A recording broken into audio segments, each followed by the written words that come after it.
رونے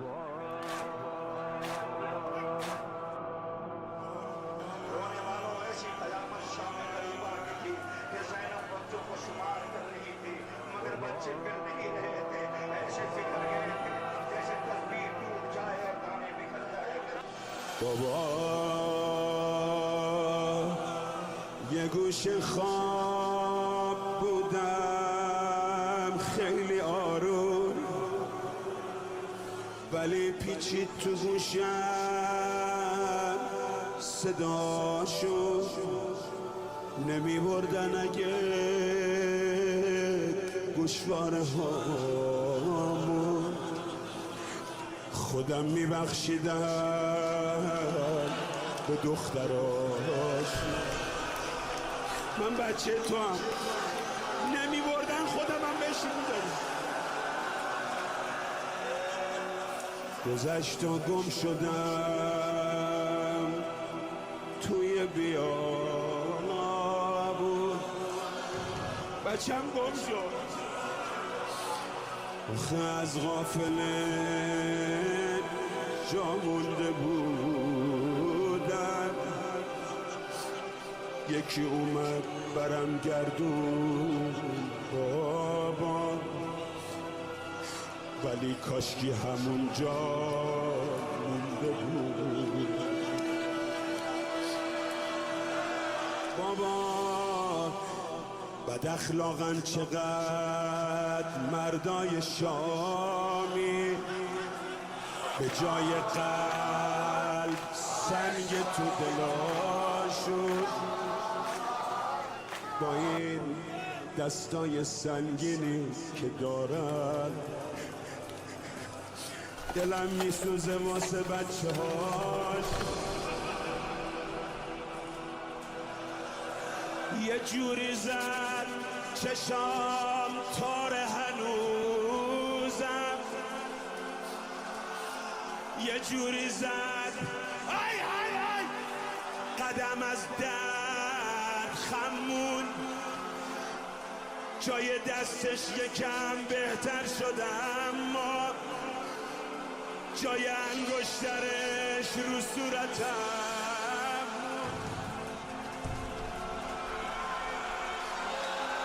تو روی نیزه و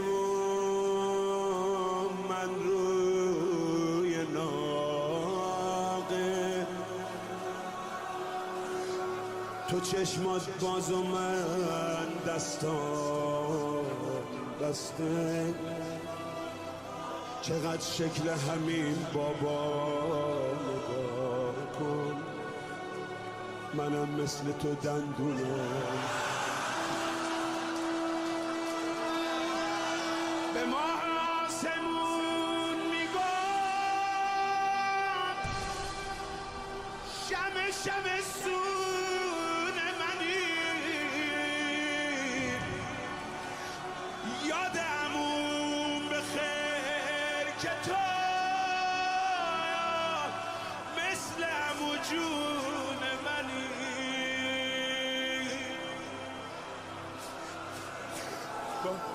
بابا بابا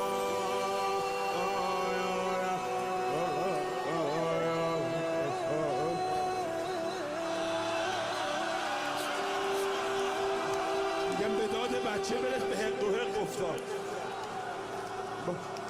بابا منو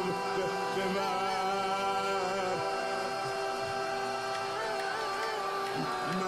من جا میمونم عممو میزنم.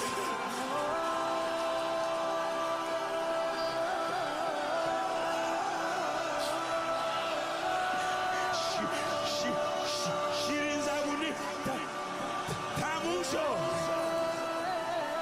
مال اون وقت بود که دندونام سالم بود. بابا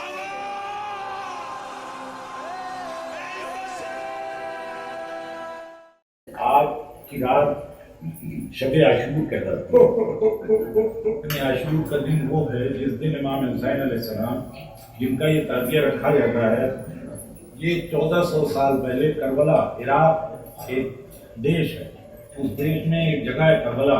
وہاں پہ امام حسین علیہ السلام کو 3 دن کا بھوکا اور پیاسا خنجر سے کاٹ دیا گیا تھا گلا ان کا، اور صرف انہی کا نہیں کاٹا گیا تھا، ان کے سارے گھر والوں کو، ایک ایک مرد جتنے تھے ان سب کو، یہاں تک کہ 6 مہینے کے ان کے جناب علی اکبر علیہ السلام کو بھی شہید کیا گیا تھا۔ تو یہ جو رات ہے آج کی، یہ پوری رات ہم لوگ امام حسین علیہ السلام کو یاد کرتے ہیں، ان کی مصیبت میں آنسو بہاتے ہیں، کیونکہ یہی وہ رات تھی جب امام حسین علیہ السلام اپنے گھر والوں سے کہہ رہے تھے کہ بھائی بس کل صبح ہوگی اور کل کے بعد ہم اس دنیا میں نہیں رہیں گے، یہ لوگ میرا خون بہا دیں گے یہاں پہ۔ اور وہاں پہ ان کی ایک 4 سال کی بیٹی تھی جناب سکینہ، جن کا نام ہے، جن کا مقبرہ، جن کا روضہ سیریا میں ہے، شام ایک دیش ہے اس میں، تو وہ بار بار کہتی تھی کہ بابا اگر آپ چلے جائیے گا تو میں تو آپ ہی کے سینے پہ سوتی ہوں، میں کہاں پہ کل سے آپ کو کہاں ڈھونڈوں گی۔ امام حسین علیہ السلام نے بہت سمجھایا اور کہا کہ دیکھو بیٹا، اللہ کی مرضی یہی ہے کہ ہم شہید ہو جائیں، کیونکہ انسانیت تبھی بچے گی، کیونکہ اس سمے تمام شیطان ہاتھ پیر پھیلائے ہوئے ہے، لوگوں کو ورگلا رہا ہے، انسان انسان کا خون پی رہا ہے، انسان انسان کو سمجھ نہیں رہا ہے، کسی بھی رشتے کا کوئی مطلب نہیں ہے، ظلم بڑھا ہوا ہے۔ اس کے لیے اللہ کی مرضی یہی ہے کہ ہم شہید ہوں، اور تمہیں ابھی یہاں سے بہت دور تک کا سفر کرنا ہے۔ تو امام حسین علیہ السلام کی بیٹی جب امام کل کا دن جو ہے عاشور کا جس دن جانے لگے تو انہوں نے کہا کہ بابا ہم کو ایک بار سینے پہ اپنے امام حسین علیہ السلام نے اپنے سینے پہ سلایا، اور اس کے بعد جب آپ رخصت ہوئے اور آپ کی شہادت ہو گئی تو رات جب ہوئی، یعنی کل کی رات جب آئے گی تو وہ جو 4 سال کی بچی تھی وہ قتل گاہ میں وہاں پہ لاش پہ لاش لاش پہ لاش پڑی ہوئی تھی، اس میں اندھیرے میں۔ آپ سوچو ذرا سا یہاں پہ اتنی روشنی ہے، ذرا سا گرمی کسی کو برداشت نہیں ہوئی، وہ عرب کی ریگستان جس میں ریت جو تھی وہ آگ کی طرح سے جل رہی تھی، اس میں 3 دن تک بھوکے اور پیاسے بچوں کو لیے ہوئے امام حسین علیہ السلام تھے، اور کل کے دن وہ امام شہید ہو گئے، بچے شہید ہو گئے، صرف عورتیں اور چھوٹے چھوٹے لڑکیاں وہ رہ گئی، اور ایک امام، چونکہ امام کا یہ اصول ہے کہ دنیا کبھی بھی امام سے خالی نہیں ہو سکتی۔ امام کا مطلب یہ ہے کہ ایسی ایک شخصیت جو اوپر والے اور انسانوں کے بیچ میں ایک وارتالاب کا چینل ہو، یعنی وہاں کی بات یہاں پہنچا سکے اور یہاں کے لوگوں کے مسائل کو اللہ کی بارگاہ میں حل کر سکے۔ اللہ نے انہیں پورا اختیار دیا، کیونکہ اللہ جو ہے وہ جسم نہیں رکھتا، بدن نہیں رکھتا، ہاتھ پیر نہیں رکھتا، تو اس نے اس کے پاس جو طاقت ہے اس کو لے کے امام کو اور نبیوں کو بھیجا۔ تو نبی آئے، رسول اللہ آئے، وہ آخری نبی تھے، اس کے بعد پہلے امام حضرت علی علیہ السلام ہوئے، اس کے بعد ان کے بیٹے امام حسن علیہ السلام ہوئے، اور یہ تیسرے امام حسین علیہ السلام تھے۔ تو ان کی شہادت کے بعد اللہ کی مرضی تھی کہ ایک ان کے بیٹے جو بیمار تھے اور اتنا بیمار تھے کہ وہ بے ہوشی کی حالت میں تھے، جب امام حسین علیہ السلام کا سر کٹ کے نیزے کے اوپر لگا دیا گیا، اس وقت امام زین العابدین علیہ السلام کو جلتے ہوئے خیمے سے ان کی پھوپھی گود میں اٹھا کے لیا، اور رات سے جو انہوں نے عبادت شروع کی اوپر والے کی تو صبح ہو گئی تھی، اور اس کے بعد وہ ہاتھ میں زنجیر، پیروں میں زنجیر، گلے میں تور، اس طرح سے ان کو گھسیٹتے ہوئے 4200 کلومیٹر کا سفر ان کو طے کرایا تھا، اور 2 سال تک وہ لوگ قید میں رہے تھے۔ تو یہ جو عاشور کا دن ہے، یہ پوری انسانیت میں، یہ نہیں ہے کہ مسلمانوں میں یا شیعوں میں، بلکہ جب سے انسان بنا ہے، جب سے آدم آئے، دیکھو سبھی لوگ جو ہیں وہ یہ مانتے ہیں کہ کبھی نہ کبھی پہلا آدمی کوئی آیا، کوئی کسی نام سے جانتا ہے، کوئی کسی نام سے جانتا ہے، لیکن جب سے پہلا آدمی آیا سے لے کے آج تک نہ تو ایسا کبھی ظلم ہوا، نہ ایسا کبھی ظلم ہوگا۔ اس طرح کا ظلم کہ چھوٹے سے بچے، 6 مہینے کا بچہ، انہوں نے جا کے امام صلی اللہ علیہ وسلم نے کہا کہ بھائی اگر میں غلط ہوں تو میرے بچے نے کیا کیا ہے، اس کی ماں کا دودھ خشک ہو گیا، اس کو پانی پلا دو، اچھا اگر تم کو لگتا ہے کہ اس کے بہانے سے میں پی لوں گا تو میں زمین پہ رکھ دیتا ہوں۔ اس جلتی ہوئی زمین پہ رکھا تو اس کو 3 بھال کا تیر سے اس کو نشانہ کر کے اس کی گردن کو چھید دیا، اور وہ بچہ امام حسین علیہ السلام کے ہاتھ پہ تڑپ رہ گیا۔ امام نے اس کا جب پھول لے کے چاہا کہ آسمان کی طرف پھینکیں تو آواز آئی کہ اگر آپ نے آسمان میں پھینک دیا تو پانی نہیں برسے گا کبھی،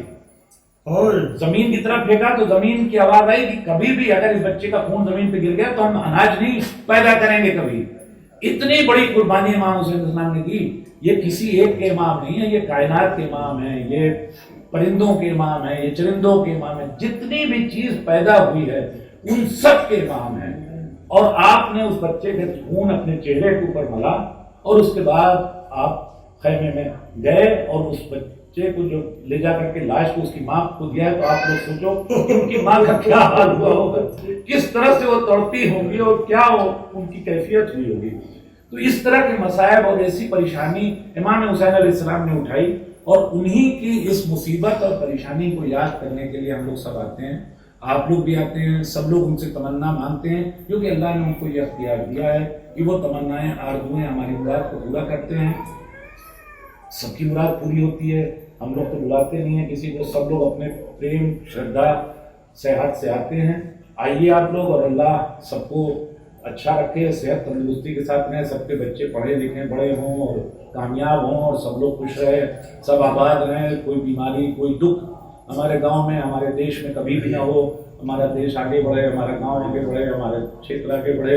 آپ سب لوگ اتنے خلوص سے امام حسین علیہ السلام کے پاس آئے، امام حسین علیہ السلام سب کی مرادوں کو، سب کی حاجتوں کو پورا کر دیجیے۔ اور کل امام حسین علیہ السلام کا یہ جنازہ جو ہے یہ بالکل یہ سمجھے، چونکہ ان کا لاش دفن نہیں کی گئی، لاش ایسے ہی پڑی ہوئی تھی۔ انتم سنسکار تو ہر دھرم میں کہیں نہ کہیں ہو جاتا ہے، لیکن کیسے وہ لوگ تھے کہ انہوں نے امام حسین علیہ السلام کی لاش کو ایسے ہی چھوڑ دیا تھا۔ تو اس یاد میں ہم لوگ تعزیے کو لے کے جاتے ہیں اور دفن کرتے ہیں۔ تو چھوٹے والے تعزیے تو یہاں پہ 10 بجے صبح کو دفن ہوں گے، اور یہ والا تعزیہ ہم لوگ لے کر کے 11 بجے تک جائیں گے محمد آباد۔ تو آپ لوگ اگر آئیے تو اس تعزیے کے ساتھ محمد آباد تک جہاں جا کے پہلی جگہ رکھا جائے گا وہاں تک شریک ہو سکتے ہیں۔ اور ایک بات اور ہم کہنا چاہتے ہیں کہ شاید آپ لوگوں کو پتہ نہیں ہے، ہم لوگ کے یہاں کے بھارتی سنسکرتی میں لال جو ہے یہ خوشی کا سمبل ہوتا ہے۔ لال کپڑا تب پہنتے ہیں جب ہم لوگ خوش ہوتے ہیں۔ یہ خوشی کا موقع نہیں ہے، یہ غم کا موقع ہے، یہ دکھ کا ہے، یہ رونے کا موقع ہے، یہ افسوس ہے۔ نبی کا پورا گھر لوٹ گیا، امام حسین علیہ السلام شہید ہو گئے۔ تو دھیان دیا کیجیے کہ جب یہاں پہ عاشور کی رات آئیے تو لال یہ جو خوشی کے کپڑے ہیں، یہ جو خوشی کی چیزیں وہ نہ کریے، بلکہ یہاں پہ غم کی چیزیں جو کالا ہے، گرے ہے، جو اس طرح کے کپڑے وہ پہنیے، تاکہ یہ نہ لگے کہ کوئی میلہ لگا۔ یہ میلہ نہیں ہے، یہ تو ایک دکھ کا ہے۔ یہاں پہ ایک دوسرے کو قرصہ دیا جاتا ہے، تعزیت دی جاتی ہے۔ امام حسین علیہ السلام شہید ہوئے ہیں، گھر لٹا ہے پورا، تو یہ ایک بہت بڑے رونے رونانے کا دن ہے۔ تو آگے سے جب اگلے سال آپ لوگ سب کو اللہ اچھا رکھے تو آئیے گا، تو اس بات کو بھی دھیان رکھیے گا۔ مثل تو دندونم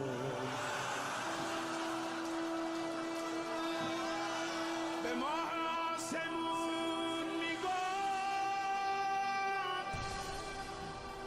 شمع شمع سون منی، یاد عموم بخیر که تو مثل عمو جون منی.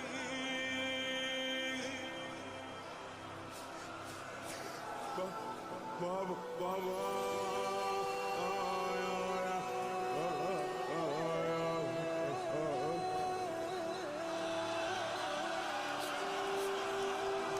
میگم به داد بچه برس به حق و حق افتاد.